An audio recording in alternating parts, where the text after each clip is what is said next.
Welcome, Spotlighters. Carolina Bonetti here, and we have not one, not two, but three of the dashing, debonair leading gentlemen of TV's own Versailles. Stay tuned.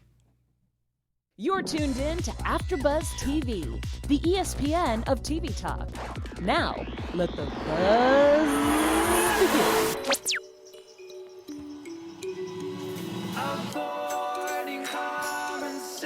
Yes, Stroby. some great tunes to bring us in today. And sitting here next to me, I have Alexander Vlahos, who plays Philippe Duc d'Orléans in the TV show Versailles. Evan Williams, I play Chevalier de Lorraine, and this is my new single, which just dropped this week. Ah! And I'm Tygh Runyan. I play Fabien Marchal on the series Versailles. and I'm your moderator today, Carolina Bonetti, and we're excited to jump into this, right, guys? Yes. 2 feet, straight in. Born ready. Let's roll. Like Lady Gaga. Yes. Oh. And that was your music we were listening to in the intro. Yes, it was my new music project, Bright World, and the first single, Tough Drug, which just dropped this week. Check it out. really Spotify, Apple Music, everything. Now, we're going to get into all the details about Evan, Alexander, and Tygh as we go along. But to start it off, for anybody who tuned in just because they saw your handsome faces and they want to know more, can we tell them about Versailles? Who are your characters? What time does this take place in? And why should people start with season 1? In English. just because it might be a good idea. No, yeah. Absolutely. So Versailles is about the rise of Louis XIV and his creation of the Palace of Versailles, set in 17th century France. Louis is played by the wonderful George Blagden, and I play his brother, Philippe Duc d'Orléans. And the show is sort of mostly an historical drama, but it's written by two wonderful guys, Simon Mirren and David Wollstonecroft, who come from criminology backgrounds, sort of like procedural criminal minds and spooks. So it's not your normal period drama. It's not Downton Abbey. Let's just say that very much. It's the story of what probably happened behind closed doors, because all the history that we know is heavily doctored by Louis XIV, because he was the original tyrant. He was the king of propaganda. So we tell the behind closed doors, backstabbing, murderous intrigue, sexual politics, all of it. Everything glitzy and glammy. Which for some people who don't know, Louis XIV was actually one of the longest reigning monarchs of European That's right. history. He Stuck started around. as a toddler and had, I believe, a 72-year reign. Like a He bad would smell. not leave. And Tygh, Yeah. What's character. up? I love your character, by Thank the way. you. He's so Thank much you. fun. Oh, thanks. I do too. No, Fabien Marchal is the head of secret police for Louis XIV, and I get myself involved quite heavily in all of the behind the scenes backstabbing, intrigue. It's like full of nefarious characters that I have to deal with constantly. Yeah. Work is never done. And I play the Chevalier de Lorraine, There you go. who is the lifelong lover of the king's brother. And they're both real men, and they had a lifelong love story living into their 70s. And so we play the true love story of the show. And that doesn't mean it's peaceful, though. It's very turbulent, very toxic at times. And I'm always trying to stay relevant, because I'm not a royal, and I don't have blue blood, so I don't have a job. So if I die, if I lose the relationship, I'm dead.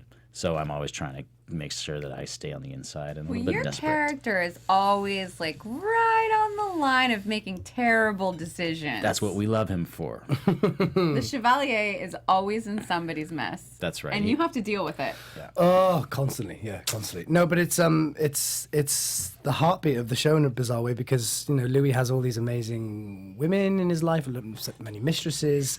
He goes through pretty much two wives, two queens in the show, and but the real true form of love that we represent is these two men, and it's I'm really proud of our relationship. Not our real life one, though.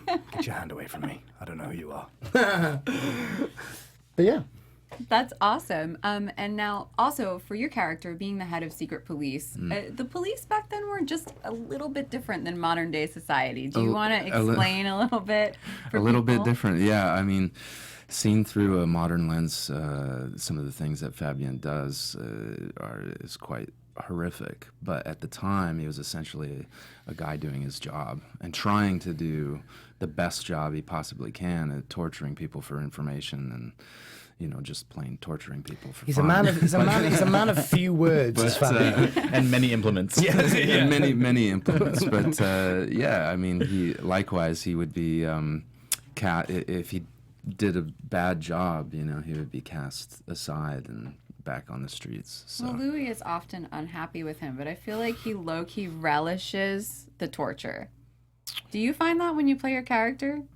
You mean the torture of People. Prisoners, people he drags in there, Friends, royalty lovers, he throws countrymen. in under question. Yeah, I think he's found a particular niche that he's quite good at, and he's running with it. Okay. Yeah. So now, how does the show film? Because it is kind of like a limited series. It's not like a typical TV show. Do you guys film it like a feature in the sense that you go away for like 4 or 6 months? Like, how long do you film? Do you get an episode a week? Are they sending you the script like a week, or do you get it all and then go and work on it? How was it all? Could you explain it for us? So it's 6 months. 6 months. First season actually was 7.5, 8 months because we had Christmas slotted in the middle of that. So it's usually it's like summer camp. We go over to Paris and we film for 6 months. What an awful place to have to go work. Summer camp in Paris. And then Summer camp with wine. and then and we get our scripts in blocks. So for example, season 3, the Richard Clarke, who's our first director, he directed episode 1 to 4. Got So it. we got all 4 scripts as one, and then you work those. So you're jumping from a scene from episode 4 to episode 3 to 1 and then second block was Ed Bazalgette, who did 5, 6, and 7. And then Peter Van Hees, who did 8, 9, and 10. So you get your scripts in sort of big chunks, and then you deal with those ones that you're dealing with. And sometimes there's a bit of a crossover. Sometimes we did double banking. Sometimes we even did triple banking, depending on the locations. Could you explain what triple banking is for people Double who may banking not know? is like, so if one block is finishing, you normally have the completion, and then you start the next block maybe on the Got it. Monday. Whereas double banking, you would overlap by maybe a week. Triple banking is when the other director comes back and fits in some days because they need a location. So it's usually about Got it. location, and it's usually about money. Which means that you could be shooting, if you're any regular block, you could be shooting any scene from any of the 4 episodes you're working on. So you got to keep it straight in your head. But if you're double Continuities. banking, you could be shooting a scene from any of 8 episodes or Triple banking, that's the 7 whole or 8. series. Yeah. That's So rough. that's it's insane. But that's part of the job actually of being an actor. That and getting up and at the crack of dawn, 5 a.m. and pretending like alarm. it's the afternoon. That's actually that's a lot harder than it looks. People are like, it's so glamorous, but most of the time we're just dragging our butts. We're like, oh my god. The Makeup exists for a Yeah, reason. the car And journeys caffeine. in the morning, because usually something we filmed in Versailles, and we filmed in this studio that was 20 minutes outside of Paris. But we mostly filmed in these beautiful castles, like the compass of Paris, like north, south, east, and west. And they were something. The longest journey was like an hour and 45 from pickup in the middle of Paris to get to this like Fontainebleau, which is the furthest one Sure, away. yeah. So your pickup then is like accommodating to that. So you getting picked up at 4:30, and you're like thinking, this is goddamn, you went to bed at midnight. This is ridiculous. And obscene. then we all get in the car. And sometimes there's us 3 in the car together.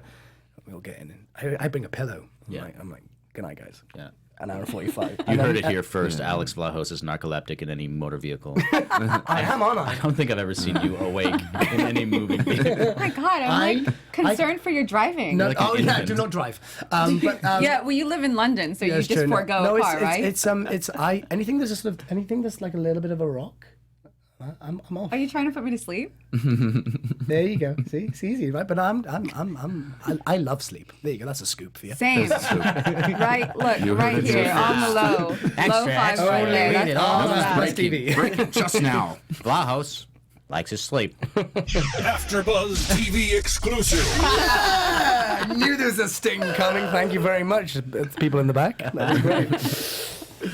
Sleep. It's my favorite too, so I feel you on Isn't that it one. fun? It is. Coffee's my second favorite. Oh, Which is amen. kind of making this like Hell yeah. together they Some don't make tension sense, there. but they I do. like it.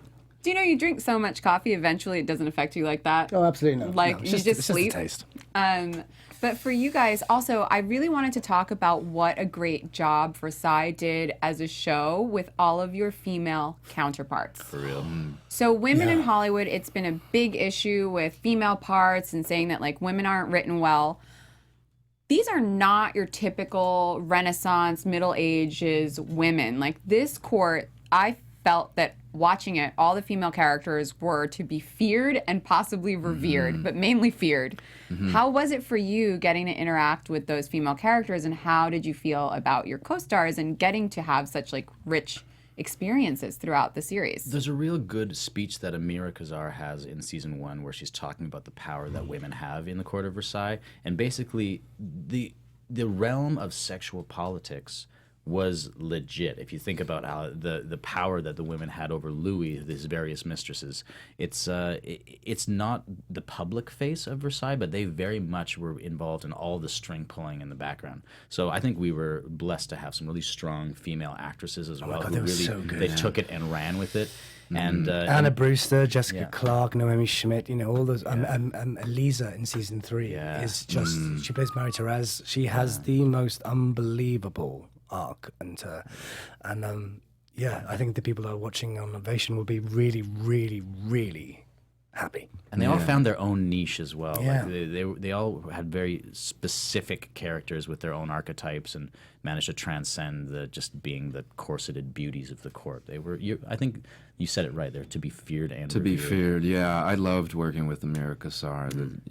Our relationship in season 1 was she's just a powerhouse, and Beatrice, like Evan was saying, I mean, she embodied that in power her palace. in her role as well, and yeah. She's great. Yeah, and then just like you said, they all complement each other. Mm-hmm. And like you said, they're integral and vital to the show, not just a sort of secondary or like window dressing as some sort of period dramas put the women, but they're actually even more important than the guys because they have Louis's ear. They influence his decisions, and you get to see that on the show, which I think is really important. And also, Which frustrates your character to no end. 'cause you- everything frustrates my character as long as as long as he's not got a guy in his lap. No, it's I think David Wollstonecraft and Simon Mirren, our showrunners, they made a strong pact in season 1 to make sure that everyone had a level playing field, and that every character could be fought for and treated with respect. And on the surface, Louis goes through women quite quickly, and that can seem quite, derogative or like not PC or whatever that is. But also the women that do get introduced then sort of take the baton and run with it. That's right. And audiences these days are sophisticated, and they want to see stories that are balanced. And they'll get to see, like in season 3, not only do we have all these royals who are inside the court, they also introduce Paris, and so we see that sort of upstairs downstairs disparity, and we get to see the women who are in the streets of Paris just fighting for every next meal, and that juxtaposition I think is really interesting, and I think fans are really going to like that in the 3rd season. I'd love to also interject before we get into more stuff about the 3rd season, because we can bring that in a second, because we actually have a clip for you guys.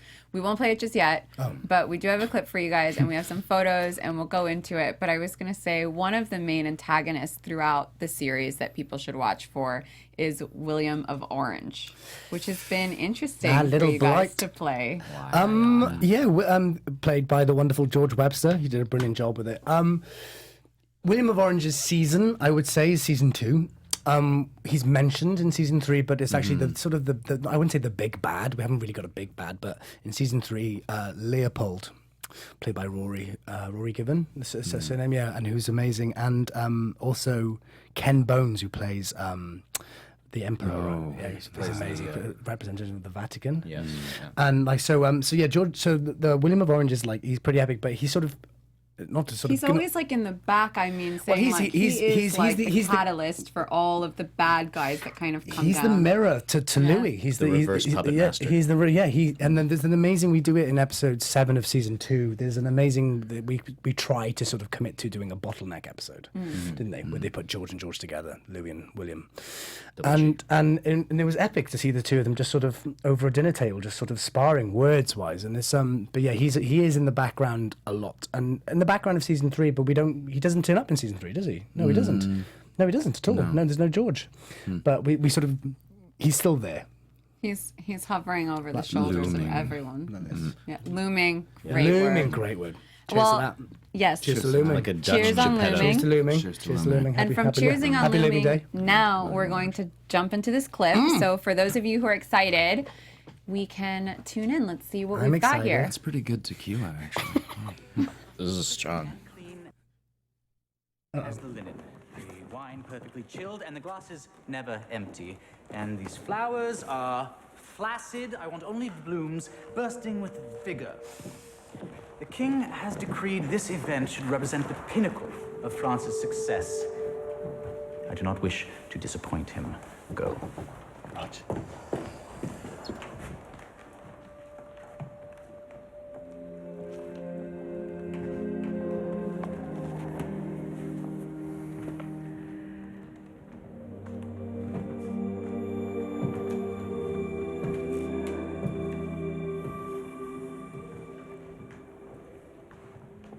So, tell me how much you missed me. I was somewhat preoccupied marshalling troops, defending the Empire, and dodging death. I have been rather busy myself. Well, that cavorting and carousing must be quite grueling. Of course, I must hear all about your daring do on the field of battle. But we have a little surprise for you first.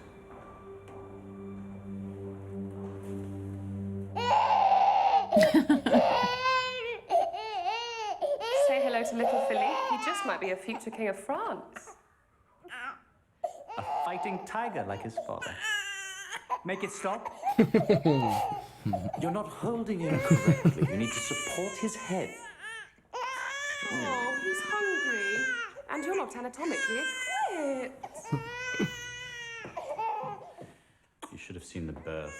Utter carnage.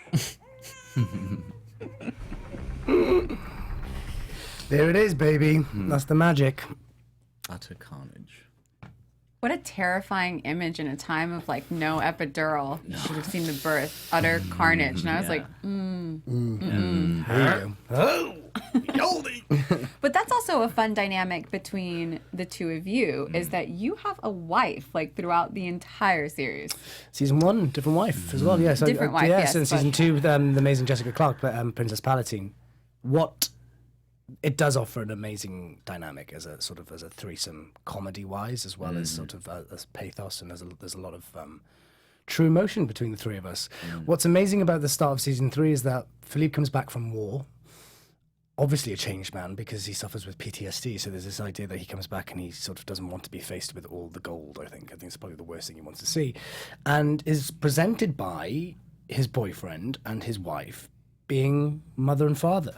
And I think that just sort of sends him into, well, okay, that's different, you know. And the end of season 2, Chevalier and the Princess Palatine were at odds. Well, they were at odds throughout all of the season. They sort of came to some sort of quiet resolution together. So it was so nice to see season 3 that you two were sort of, you know, the pair. The pair. And we had great chemistry working together, and it was really cool because the writers noticed that and leaned into it and gave us a really nice storyline where we could rely on each other in season 3 and be, as we like to call it, the curl sandwich. The curl sandwich. Me being in the middle, and then these two blonde curls next to the side. Yeah, they're the bread, and I'm the meat.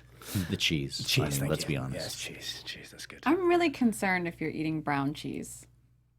It's France. It's France, baby. You just go with you it. don't ask questions. Just smile and nod. You're so cheeky. Hi.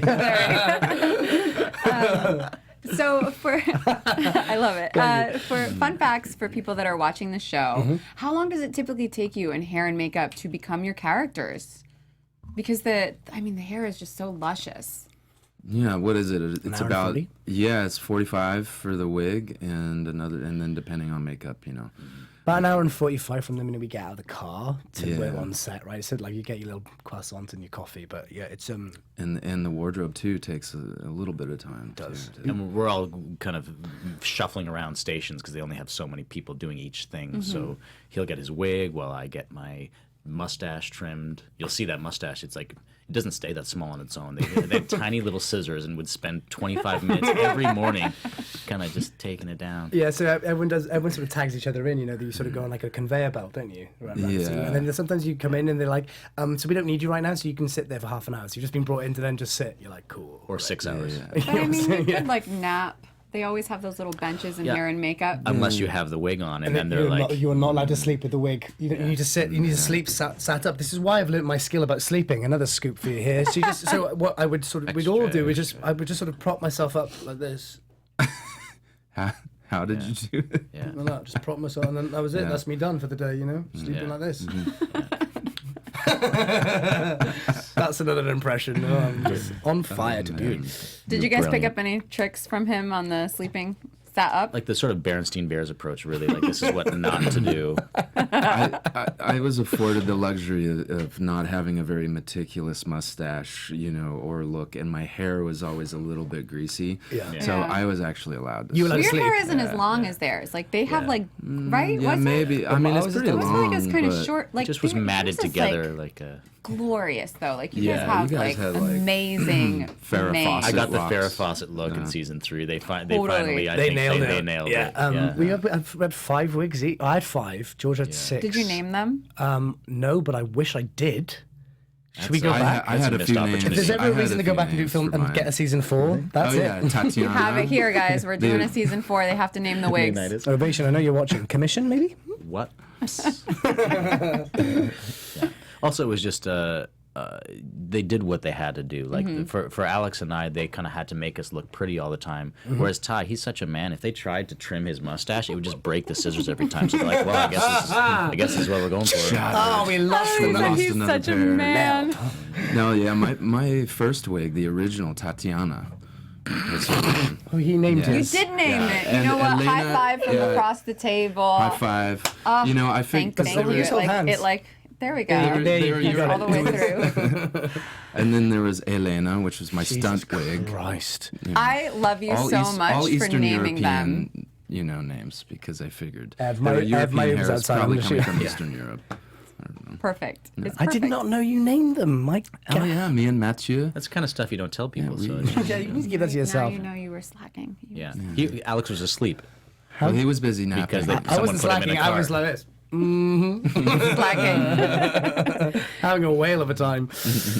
So just high points for season 3 that fans that have been like watching the show since the beginning should be really thrilled to see. What do you think are some kind of like changes or turning points? Any? There's a big storyline. We got the Man in the Iron Mask, which we're doing in season 3. Ooh. So everyone sort of knows the Leonardo DiCaprio version? film and also the sort of French mythology around it. It's Yeah. sort of told it's told to school children. But we do that classic thing in Versailles where we put our own spin on it. So that storyline starts at the end of episode 1. Very and cool. it goes all the way through until the reveal towards the end of the series, and then there's the big payoff at the end. But the person that is the Man in the Iron Mask is possibly the biggest threat to Louis' crown ever. So tune into that one and see who that might be. And as you could probably tell in the clip that we watched, things are not exactly hunky-dory between the two lovers. So it might be possible that the Chevalier might... You heard it here first. might be outsourcing for love in the near boy. future and be a little bit of a fish out of water, and we might see him fail in a whole new way. Where as we're chatting, we can also pull up the photos so that people that are watching us online can listen while they look at a couple photos that we have just from great. set. So that's actually us in our happier days. Yeah, remember those days? So yeah, that's these are amazing. I mean, look at the costumes. They're incredible.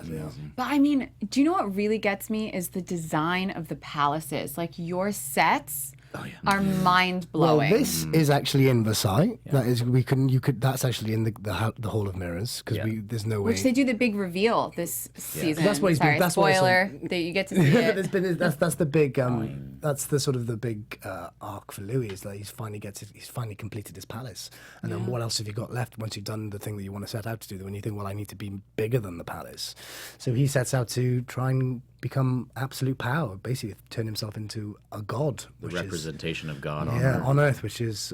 But his parents kind of put that on him because of the name that they chose for him. They basically Yeah, I know. named him like a Folks. divine, like miracle of God. Yeah. Because his mother, for people that don't know history, Queen Anne, couldn't have children, and she kept having miscarriages until she was 37 and finally had Louis and then reigned as regent until Right. he was. Look at you. Dropping in a little nugget of Wikipedia Can in I us. just give you a little? Thank pound? you. Also, no, I like history. Also, That's why I started watching them. that little nugget of information just dropped is so relevant to the Man in the Iron Mask story. Ooh.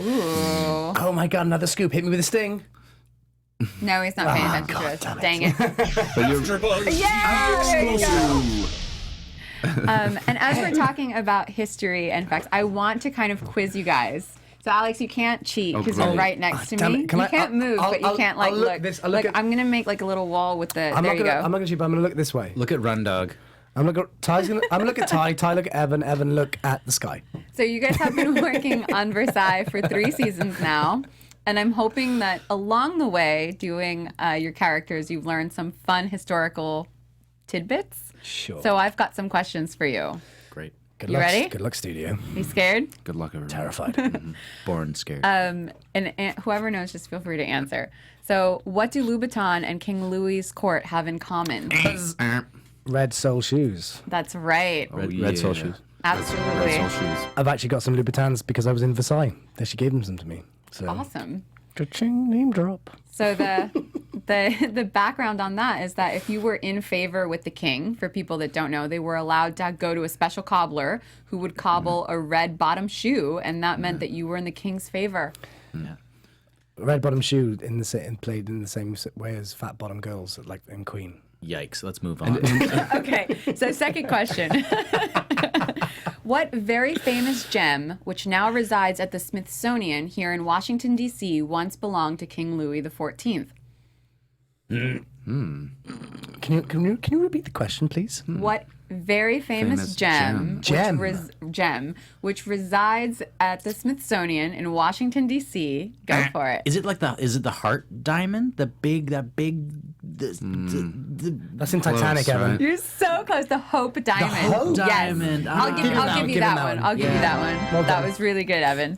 Yeah, the Hope Diamond. It actually, so it used to be called the French Blue, and it is 45.52 carats, and it was assumed lost until I believe chemists, like gemists and chemists, came together and they realized that it was actually the same gem from Louis XIV's court because it went missing after the Revolution.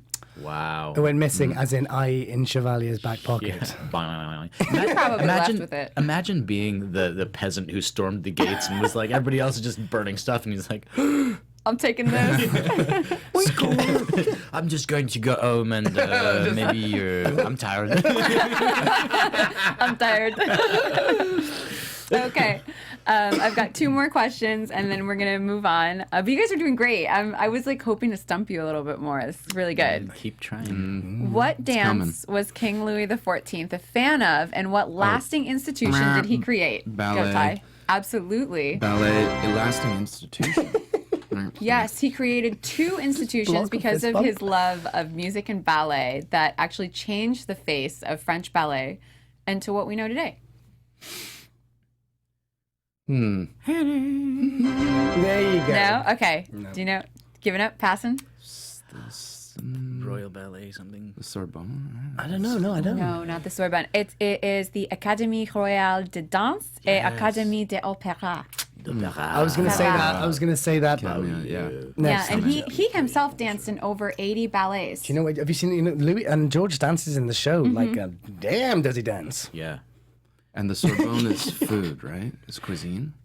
Yes. It's isn't it like a finishing school? I'm not sure. Oh, really? Finishing school. Yeah, there's like etiquette. It's like a huge university now, but I think it started as like a finishing school. I'd like to phone a I friend. could be very wrong. I buy am it. not. Let's go with the that. Buy foremost. it. Chips in. And what here in the United States is named after King Louis XIV? St. Louis. St. Louis, Louisiana. Louisiana. Yes. Oh, yeah. Give me the point, baby. Oh, yeah. St. Louis is very close, but it's actually the state of Louisiana. And we actually talk about that in episode 1 of season 3. That's right. Send them off to the Boom. Americas. Louisiana. You do. Did I win? I think I won. I think it's a team game. It was a When team we all- game, Okay. but we you can win. Just It's okay. gently rock him until he falls asleep. This is my prize. You're doing great. I love You're doing great. I love it. Okay, so we can continue. Great, He's let's done go. now. Yeah, And then for everybody who just loves you guys from being on the show, fans always tune in. They want to know more. So, Alex, you've been working on some pretty cool projects, specifically directing with one of your co-stars from Versailles. So can you tell us how you got into directing, what made you want to get into it? Yeah, well, I mean, what made me want to get into it was having basically worked in television for 12 years as an actor and seeing really good directors come through and some bit bad ones as well, and learning from them and realizing that I might have an eye. It's about having an eye for it and realizing all that sort of thing, the other side of the camera. A friend of mine who's in drama school with me, he sent me a script and I started giving him some notes, and then we crowdfunded it and we got £14,500, which is a lot of money, which is great. We shot on film, 35mm. Wow. And for about a month and a half we were auditioning for the lead girl. Auditioning, and people weren't right, and we put out offers, and they were either busy. And then I live with this person. I live with Anna, and I was downstairs having coffee one morning, and I was like, "Why didn't I ask Anna? Anna, do you want to be in my film?" And she was like, "Yeah." And I was like, "Well, that was easy." She was perfect, absolutely. So Anna Brewster, who plays Madame de Montespan, she's phenomenal. And it's an amazing film. It's about acceptance and love. It's about heartache and secrecy. So yeah, it's really cool. And we're hoping to enter it into the Berlin Film Festival, which will be in February. So the minute I come back from LA, I'm going straight into the edit and hopefully getting a BAFTA. BAFTA. Congratulations. I mean, it's a really big deal to do your first film. Yeah, I really enjoyed it. And the guys have obviously, and I've been sort of, they're probably bored of it now, but I've just been racking my ear off of them because I absolutely enjoyed it. I loved it. I loved every second of it. And it offers a different form of adrenaline rush than acting does. And I quite like being the middle, quite like being the spider in the middle of the diagram rather than being on the outside looking in. And I've seen the rushes, and it's beautiful, and people are going to love it. And now, with that, Evan, you have also been working on something pretty beautiful. incredible. I'm loving it. AKA your side hustle, not side hustle, alter ego, music. Yes, I've been writing music my whole life, and finally I got my act together, and I recorded an EP in Nashville. And the name of my... That's so cool. Yeah, thank you. I'm a Super country cool. baby. So cool to just actually have it out and have the whole world listening to it. And I can follow the metrics, so I can see where in the world people are listening to it. Italy are winning at the moment? Oh yeah, Italy's winning at the moment. Wow. I got a leaderboard up on my Instagram. Anyway, so the track is called Tough Drug, and it's sort of like alternative folk pop, indie. I don't know. Yeah, I don't know how to talk about it. Just listen. You tell me what you think. It's incredible. It was the I liked it. It's Yeah, I amazing. listened to it last night, and then Super again. proud of you, brother. Thank you, man. And it's about codependence and what happens when we get addicted to the people we love and how it goes dark. Ooh. And I think that's something we don't really talk about. So it's No. cool to explore that in a way that will also get you moving. So yeah, check it out. Bright World, Tough Drug. And it's on Spotify, Apple Music, iTunes, Tidal, everything. All the places. And I All mean, the listen places. to that voice, you guys. You have to check out his singing. Check that out. And then Ty, you just got back from Montreal because you were working on a film. Can you tell us a little bit about it? Can you say the title? What you were- I the title might actually change, but I just finished a thriller that we shot in Montreal called Thicker Than Water. And yeah, that may change, but that was a blast. A city I love. Do you play a villain? No. No. What? Mic drop. I didn't know he was allowed. Does your agent know about this? I tend to play the outsider, but, Yeah. kind of heroic. That's awesome. Yeah. But yeah, no, so finished that, and then also a little bit of music, and I might as well plug that because my band, Please. Corridor, we're a psych rock band, like heavy psych. You didn't send me your And- music. No, I If did you send not, me it, because I'll listen. No, and when we finish mixing our album, A Separate Reality, I'll send it your way for sure. Okay. And people will also be able to find it. Do you have any music now that they can listen to? Yeah, I have a lot of my composer stuff. I've scored a few feature films along Wow. my path, and that's up on SoundCloud. And then have some stuff from an older band called Beans and another band called The Awkward Stage up on Spotify. If you want to hunt that down. I will. And I'm sure tons of other people will as soon as they hear about it. Thank you for sharing your Checking that out talent. straight away. Why didn't you tell me about beans? Now you know. Now I know. Well, gentlemen, thank you so much for joining us today. Thanks for that having does us. bring us to a wrap up of today's spotlight, but would you please go down the line starting with Ty on where people can find you and connect on social media? Oh yeah, come check me out on Instagram is what I'm on. Hi everyone. Yeah, check me out on Instagram. It's Tygh Runyan. Is the handle. TYGHRUNYAN. Check me out on Instagram as well, Evan M. Williams, and Twitter, Evan_M_Williams. Thanks. And then me, I'm on Twitter at Vlavla, don't ask. And then at Instagram, Alex Vlahos Official. Two very opposite ends of the spectrum for Twitter handles and Instagram handles. But you know where I am. Come find me. Come find me. Come find me. Okay. Back to this. There you go. Thank you guys so much for joining us today. Alex is going to bed. I'm your moderator as always, Carolina Bonetti. You can find me on Twitter and LenaBean113 on Instagram. Go to sleep. Sweet dreams. Catch us next time on Spotlight with more fun episodes. And if you love this, make sure to give us a thumbs up. Thank you. Our founder, Keven Undergaro, Phil Svitek, and me, Maria Menounos, would like to thank you for tuning in to AfterBuzz TV. Remember, we're not just the first, we're the biggest in the world, and we're the only destination for all your favorite TV shows. Whatever you crave, we've got it. So go to AfterBuzzTV.com and check out our lineup. Buzz you later. The views expressed herein are those of the hosts only and do not necessarily reflect the views of AfterBuzz TV or its owners or principals.